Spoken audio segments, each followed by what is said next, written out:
Hey everybody, Max here, and today I'm going to be looking at Marvel Studios' Ant-Man and the Wasp Quantumania Wasp figure.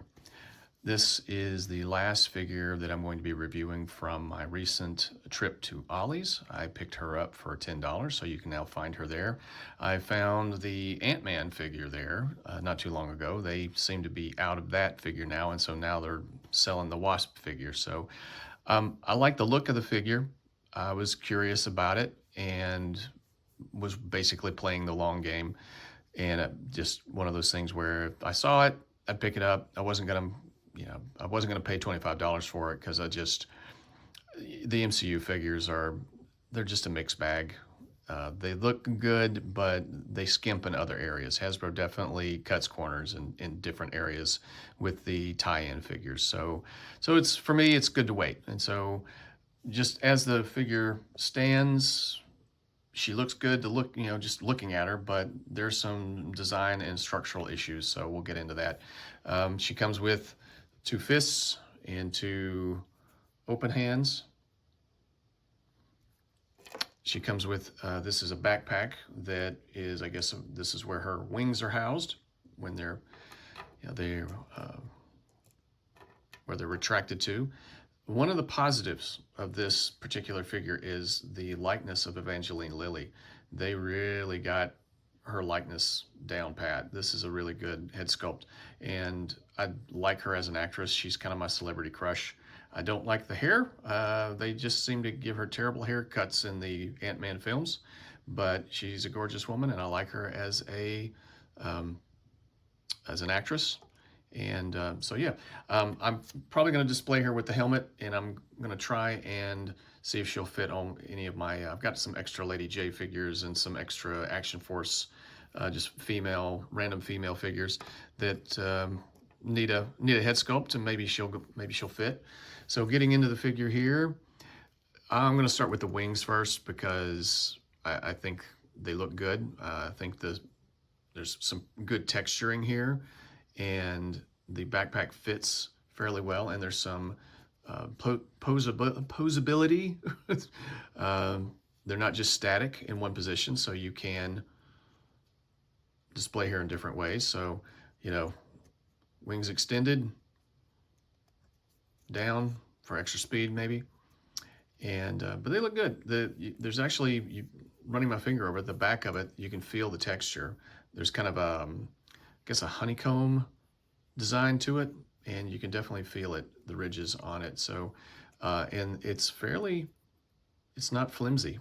There's a little flexibility to it.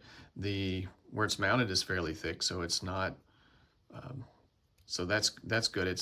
There's some give to it, but it's not brittle. It's not going to break unless you just try to, unless you're just trying to. So, and it pegs on like that, and it's solid. It's not, doesn't feel loose. With classified figures, what annoys me is their backpacks. Most of their backpacks suck, and how they peg, and they're either too long or too short, or they're too loose. It's just they're too heavy. Most of them just blow chunks, and I don't like them, and that's why I have a big tub full of backpacks. But this is so integral to the figure than the character that it has to work. So they did a good job on that. And this backpack, if you want to display her without it, although why that's an option, but when you have something like this, you're obviously, if you're going to display this figure, you're going to display her with her wings. So there's that, and there's some pretty good texture there. It's kind of different. I don't know, maybe because they're miniaturized, the backpack looks different. So it's smooth here, but then we're supposed to, when they extend, it turns into this thing. So are these supposed to be the wings? And they kind of balloon out. But even that red, I guess that's supposed to be a light, is smaller.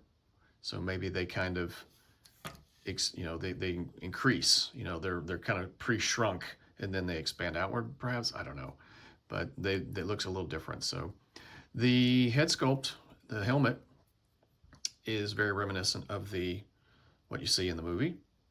And, you know, Ant-Man 3 got a lot of hate. I decided to watch it not too long ago. I get it. I understand why people are critical of it. It's not the best Marvel Universe film, but I didn't hate it. Some people hated on it for various reasons. You know, it's, you know, it is what it is. It was kind of a fun little adventure, but definitely not my favorite film. But this has got pretty good paint, good texturing, good detail. You can see her eyes clearly in the visor, and she doesn't have a lot of range. She looks down a little better than up. I think, yeah, this is a honking big dumbbell joint. And I did have to heat her up a little bit to get I think it was the legs I think it was the legs and the elbows to move. I was a little concerned I was going to break them because the elbows are single jointed, and that's one of the areas where I feel like they skimped, and I don't particularly care for the elbow joints single jointed like on Black Series, Star Wars. That's one of the reasons why I don't buy a lot of those, because there's just better ways of doing it. But they do go past 90 degrees. So I think if you're going to do it, you need to have the upper arm where it meets the elbow.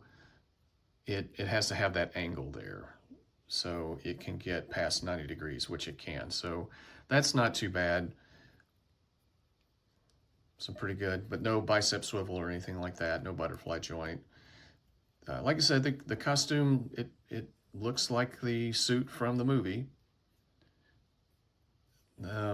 There is very little, there's diaphragm, but it goes back further.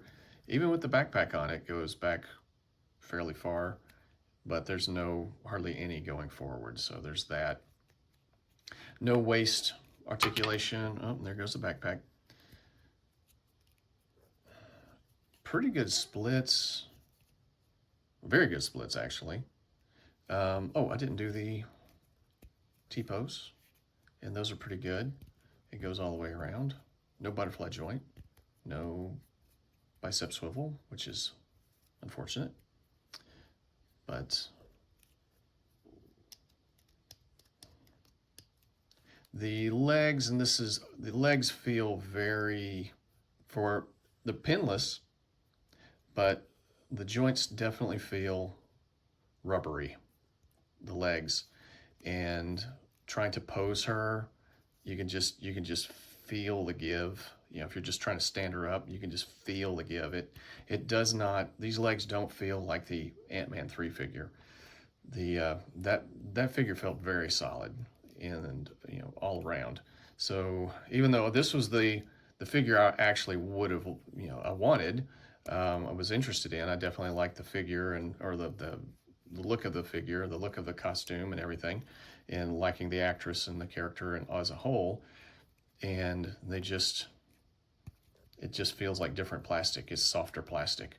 And I think it might have been a little warped. That might have been another reason I tried to warm her up. Or it was something in the legs. I think I was kind of afraid that the thigh cut was going to, like, maybe it was fused. I was going to end up twisting the leg off, which I did on a figure once.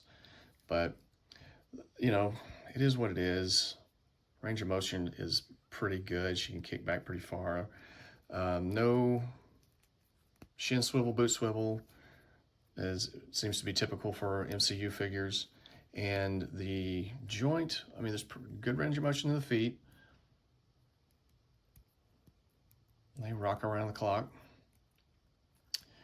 But they just feel just the legs itself, just the ankle and the knee just feels very flimsy, and that is disappointing, because I was expecting this figure to be as solid as the Ant-Man figure. And I guess she kicks up that far. I haven't been doing that articulation, I realize. No drop down hips, which I'm fine with that, but So that's the articulation, and there's not much to it. It is what it is. When you look at it, I'm looking at it on camera, and the yellows are really popping. The colors really pop, but getting it out of the package, the yellow, you can see it, which has been a Hasbro excuse me, issue. They only give a once over pass for the paint, and you get what you get. And in hand, you can definitely see the gray of the plastic shining through, poking through. It just doesn't cover. And here I am running my finger over her chest like that.